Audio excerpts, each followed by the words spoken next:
The Friendship of Elian and the Blue Dragon. On the edge of the quiet Red Wing village lived a young boy named Elian.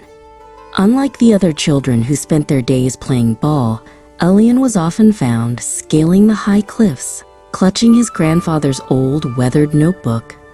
"Grandfather always said dragons were real," Elian whispered to himself, his eyes fixed on the misty peak of Smoky Mountain.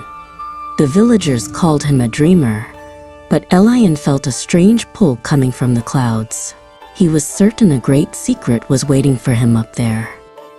One afternoon, Elian discovered a narrow, glowing blue crevice at the base of the mountain. Inside, he found a magnificent but pitiful sight, a small dragon with sapphire blue scales and dim golden eyes. Its hind leg was pinned beneath a heavy pile of fallen rocks. "Oh no!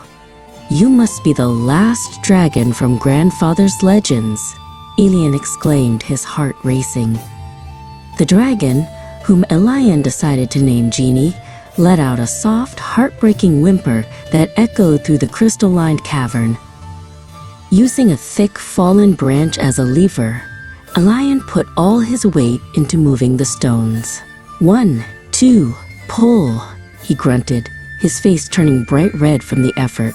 Finally, the rock shifted, and Genie was free.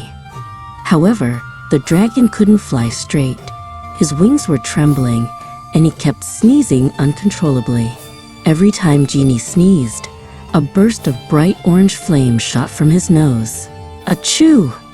A fireball narrowly missed Elian's head. "Whoa!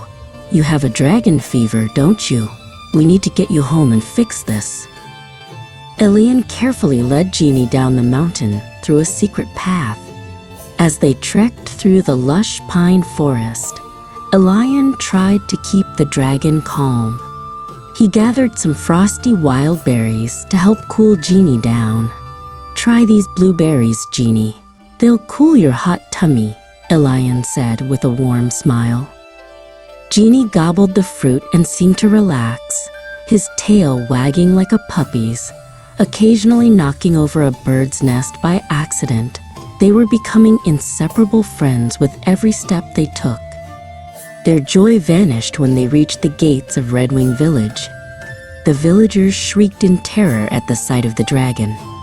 Pak Bram, the village chief, a large man with a stern face, stepped forward to block their path.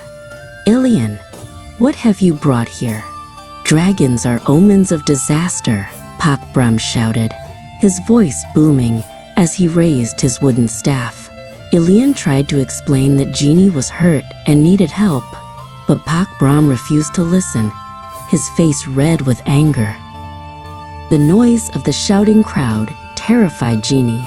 His heart raced, and his internal dragon fire began to surge out of control from the stress. Suddenly, a powerful itch tickled his nose. "Hachoo!" Genie let out the biggest sneeze of his life. It wasn't just a spark. A massive, swirling fireball erupted from his nostrils and streaked across the sky, landing right on the village's main granary.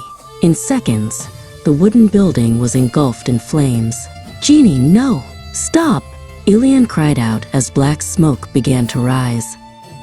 Pak Bram was furious as he watched the village's food supply burn. "Look at what your monster has done. We must capture it and cast it into the ravine immediately." Elian stood firmly in front of Genie, who was now whimpering and hiding his head under his wings in a corner of a stone wall. Elian felt his heart breaking. He wanted to save his friend, but his home was now in danger. "It's my fault, Pak Bram, but please, don't hurt him. He's just scared." Elian had to make a choice. Let the villagers take Genie, or find a way to fix the disaster. Suddenly, Elian remembered a line from his grandfather's notebook. "Fire dragons do not just create heat. They are balancers of nature who can draw the flame back." Elian rushed to Genie's side. "Genie, look at me."